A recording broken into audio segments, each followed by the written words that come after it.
E aí, meus saleiros e minhas luminárias, tudo bem com vocês? Bem-vindos aqui mais uma vez para continuarmos estudando a lição. Muito obrigado por você estar comigo aí durante essa semana, tá joia? Para você que tem compartilhado os vídeos, muito obrigado, valeu mesmo, tem curtido aqui, obrigado. Isso incentiva a gente a continuar e a gente está então entendendo que vocês estão gostando dessa metodologia que nós estamos tendo. Para você que assiste a gente aqui toda semana e ainda não se inscreveu, ô filho de Deus, ajuda nós, inscreve aí, por favor, se inscreva e compartilhe esses vídeos também, tá joia? Essa semana nós vamos falar sobre continuidade sobre um dos patriarcas, nós vamos falar sobre Jacó. Você já ouviu falar alguma vez alguma história de Jacó? Eu acho que sim. E o texto base dessa semana, nós vamos estudar em Gênesis 28, de 10 a 15. Pega sua Bíblia lá, depois você dá uma lida. A gente dá o pontapé inicial dentro dessa história, dentro do contexto que Jacó estava fugindo e durante essa fuga desse exílio, ele teve um momento ali, um sonho sobre uma escada. Essa escada ligava o céu e a terra, anjos subindo e descendo. Jacó, para a gente pegar o contexto, né? Ele ali enganou seu pai com a ajuda da sua mãe para ganhar a primogenitura do seu irmão, para tomar a bênção do seu irmão. E quando seu irmão descobre, ele quer ali matar Jacó. E Jacó o quê? Perna para que te quebra.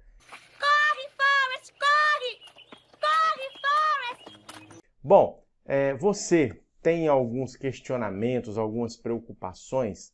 Por exemplo, né, tá na faculdade, o curso está acabando, será que eu vou conseguir emprego? Você está namorando, pensa em se noivar e casar, mas às vezes fica lá naquela situação, né? Poxa vida, o jovem talvez, né, o homem, como que eu vou sustentar a minha família? Como que eu vou comprar uma casa? A jovem também, como que eu vou dar continuidade aos meus estudos? Eu queria comprar também um carro, queria comprar uma casa. Como vai ser o futuro? Você vive cheio desses questionamentos? Eu não estou suportando mais. O nosso Jacó, ele também tinha essas preocupações. Por quê? Ele acabou de sair da casa dos pais, onde ele tinha tudo. Ele estava indo para uma terra que ele não conhecia, um destino um futuro ali que ele não sabia o que iria acontecer. Então ele tinha todos esses questionamentos. O que vai ser de mim agora? Como eu vou me alimentar, onde eu vou trabalhar, onde eu vou dormir, o que eu vou fazer da minha vida? Jacó também teve esses questionamentos e Deus cuidou dele, assim como também vai cuidar dos seus, com certeza. Jacó, durante a sua viagem, como a gente falou que está falando no texto base lá, né? Como a gente falou que está falando, né? Tá bom, beleza. Como está lá no texto base, Jacó, ele se deita, pega uma pedra ali, coloca como travesseiro, começa a olhar as estrelas e ali ele pega no sono. E ele tem um sonho. Nesse sonho, é uma escada que liga o céu e a terra, anjos subindo e descendo, e Deus lá no alto fala com Jacó aqui embaixo. E Deus se apresenta como o Deus dos pais dele, né, de Isaac e de Abraão. E as mesmas promessas que Deus fez para Abraão, para Isaac, faz para Jacó. O cuidado, a aflição, o temor com o futuro dele, Deus consola ele. Fala o seguinte: Jacó, eu estou cuidando de você, eu vou cuidar de você. Quando Jacó e Esaú nasceram, Deus viu no coração deles que Jacó tinha, né, na sequência de vida deles, que Jacó tinha o temor de Deus. Esaú já não queria mais compromisso com Deus. Lembra da história de Caim lá atrás? Bem parecido. Esaú, ele queria farrear, ele queria as coisas do mundo e não as coisas de Deus. Jacó já queria as coisas de Deus. E Deus falou, não, as bênçãos, a continuidade da promessa de Abraão vai ser com Jacó. Só que mãe quer sempre fazer o melhor para o filho, não é? Quem é o Elgodugo da mãe dele? E nós, seres humanos, temos uma mania de querer ajudar Deus, né? Deus promete, a gente vai lá e quer dar forcinha, a gente acaba atrapalhando. Foi o que Rebeca fez e aconteceu toda essa confusão. E naquele momento que Deus fala para Jacó que estaria com ele, Jacó entende isso. E ele faz uma promessa para Deus. Você, seguindo a Deus, já fez alguma promessa? Será que é fácil seguir a Deus sem prometer alguma coisa, sem fazer um voto, sem querer uma mudança de vida? Jacó, ele era o enganador, era conhecido como enganador. Ele era aquele 171, esperto demais, sempre ganhando vantagem em cima dos outros. Quando ele recebe essa parte de Deus falando com ele, ele entende que ele tinha que melhorar alguma coisa. Porque quando nós fazemos um compromisso com Deus e não temos mudanças, é em vão. E Jacó ali aparece na Bíblia pela primeira vez um voto. Ele faz um voto com Deus. Ele fala, se o Senhor me abençoar, eu vou ser assim, assim, assim, vou devolver um dízimo, assim como o avô dele fez, vou devolver 10ª parte de tudo que eu ganhar. Vamos dizer assim, ali ele tem um reavivamento com Deus. E quando ele fala, se Deus me abençoar, ele não está duvidando de Deus. Simplesmente ele está ali se colocando perante Deus e falando, Senhor, eu vou fazer a minha parte. E quando nós fazemos um voto a Deus e cumprimos esse voto, são janelas que se abrem de bênçãos. O Espírito Santo abre essa janela e ó, toma a bênção aí, meu filho.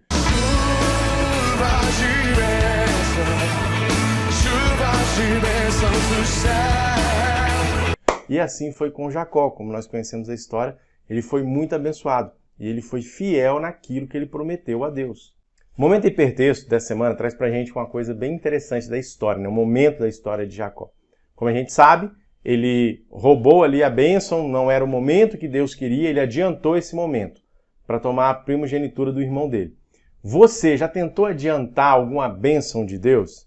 Lembra que eu falei aqui que nós às vezes queremos ajudar a Deus? Pois é, a mãe do Jacó fez isso, deu toda essa confusão. E você? Tenta lembrar aí uma história que você estava esperando uma bênção de Deus e pensou assim, não, mas se eu fizer isso aqui, essa bênção vai vir mais rápido e às vezes isso deu um grande problema. Dá o jeitinho brasileiro, não é isso que a gente às vezes tenta. Mas Jacó, ele pegou a sua bênção completa, ele entendeu toda a mudança que ele tinha que ter por completo, foi um processo, ele veio mudando, quando ele literalmente lutou por isso. E ele entendeu que o oponente dele era divino, que ele não ia conseguir vencer esse oponente. E daí ele se agarra ao seu oponente e fala, ó, o negócio é o seguinte, você só vai sair daqui depois que você me abençoar. Dá uma comparada nos textos que nós temos aqui na tela. Pega a sua Bíblia, olha um por um, e o que esses textos dizem para você em relação aos seus pecados, terem eles perdoados e ser abençoados por Deus. Jacó teve os seus pecados perdoados, ele quis uma transformação, ele quis uma mudança e ele lutou por isso. O que esses textos que você viu aqui na tela dizem para você, dentro da sua história, que se parece com a história de Jacó? Pensa nisso aí, meu jovem, dá uma conferida, dá uma lida aí e reflita no que Deus tem para falar para você. Como a gente viu aqui, Jacó, no momento de culpa, no momento de tristeza, ele tem um encontro com Deus.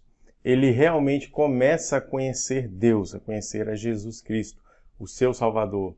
Deus faz as promessas para ele. Lembra que a gente falou do voto aqui? Ele fez o voto. Quando Jacó faz esse voto e no final ele termina falando de que tudo que Deus conceder a ele, ele devolveria os 10%, mostra que ele já conhecia esse sistema. Como eu falei, né? Como o avô dele fez. E Jacó tinha o que para dizimar naquele momento? Ele não tinha nada. E ele fez essa promessa de dizimar? Não, nada a ver, irmão. Você não precisa ter uma renda, você não precisa ter fundos para poder ser um dizimista fiel. Jacó já fez essa promessa pensando num futuro, já se colocando nas mãos de Deus. E quando nós dizimamos, nós estamos aqui fazendo realmente um movimento de fé. Estamos confiando no Deus que cuida da gente. E Jacó fez isso. Não, Deus falou que vai cuidar de mim. Então já estou prometendo que tudo que eu ganhar eu vou devolver para ele. É um exercício de fé que nós fazemos toda vez que nós dizimamos. Um exercício de fé e um momento de adoração e agradecimento a Deus. Jacó passou 20 anos longe da casa dos seus pais. 14 anos praticamente ele trabalhou de graça, entre aspas, assim, né? Porque ele trabalhou 7 anos para casar com Raquel. Aí Labão foi lá e enganou ele. Labão era o sogro dele. Deu Lia, que era a filha mais velha. Aí Jacó olhou assim, poxa, mas eu fui enganado. Lembra? Jacó era enganador. Agora ele foi enganado, ele sentiu, né? Vamos dizer assim, no linguajar popular, ele sentiu o próprio veneno. Então Labão deu Raquel para ele e ele trabalhou 7 anos, mais 7 anos, 14 anos. Teve 6 anos ali depois para trabalhar por conta própria. Em 6 anos ele adquiriu muita riqueza. É claro que nos 14 anos ele foi prosperando. E Labão prosperava por causa dele também, pela fidelidade dele. Em 6 anos ele fez muita riqueza. Se tornou um homem muito rico. E quando ele encontra com seu irmão Esaú, eles fazem as pazes ali, os dois, se abraçam. Um momento, com certeza, muito emocionante na vida dos dois. Ele divide com o irmão dele toda a riqueza que ele tem. Que lindo, cara! Que atitude de... Ou seja, Jacó não estava preocupado com bens materiais, porque ele sabia que tudo que ele precisava, Deus estaria cuidando dele, porque ele era fiel a Deus. Não somente nos dízimos e nas ofertas, mas em todas as questões da vida dele. Meu jovem, dízimo e oferta, como eu falei aqui, é uma questão de fé, mas a maior parte é você dedicar a sua vida a Deus. em todos os sentidos. Deus vai te abençoar, Deus vai suprir. Jacó passou dificuldades? Inúmeras. Passou provações? Inúmeras. O sogro dele enganou ele várias vezes. Eu só citei aqui sobre o casamento, mas teve inúmeros momentos que Labão tentou ali enganar Jacó. Jacó permaneceu fiel ao Senhor, porque o próprio Deus disse: eu não te deixarei enquanto eu não cumprir as promessas que eu te fiz. Então, meu filho, eu nunca vou abandonar você. Vou cumprir todas as promessas que eu te fiz. É o que Deus está falando para mim e para você hoje. Você acha que a promessa que Deus fez para os patriarcas, para Abraão, Isaac e Jacó, são menores, são diferentes daqueles que ele faz para a gente hoje? Eu creio que não. O problema é que nós não nos dedicamos como eles dedicaram. Eles eram fiéis a Deus em todos os aspectos. Dízimos, ofertas, a guarda do sábado, namoro. No namoro, eles eram fiéis a Deus em todos os seus aspectos. Em novembro de 2021, um agricultor muito simples do Rio Grande do Sul recebeu uma ligação do seu banco. Aí o gerente falou assim: só pode dar um pulinho aqui para a gente conversar? Ele, claro, estou indo aí. Chegou lá. Foi feito, por engano, um depósito na conta dele de R$ 1.861. Ele teria que devolver esse dinheiro. O correto é R$ 861 mil, mas o Bocó aqui deu tilt na cabeça, né? Fazer o quê? E o gerente do banco perguntou assim: o senhor pode, por gentileza, né? Explicou a situação, falou: o senhor pode devolver esse dinheiro?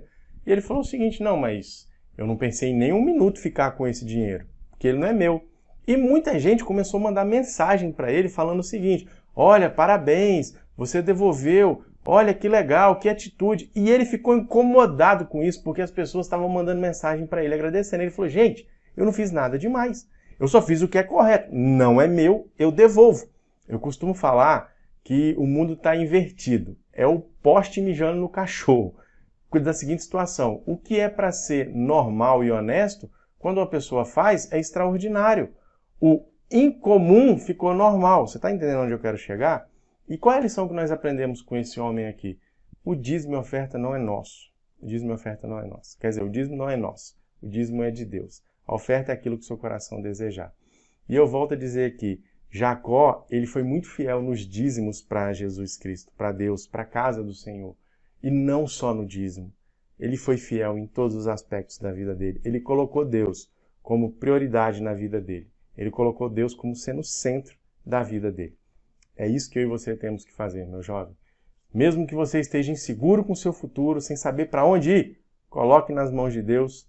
Faça um voto com Deus. Cumpra esse voto. Seja fiel a Ele. E Deus vai te abençoar em todos os aspectos. Por quê? Porque Ele já te abençoa a cada dia. E Ele te ama.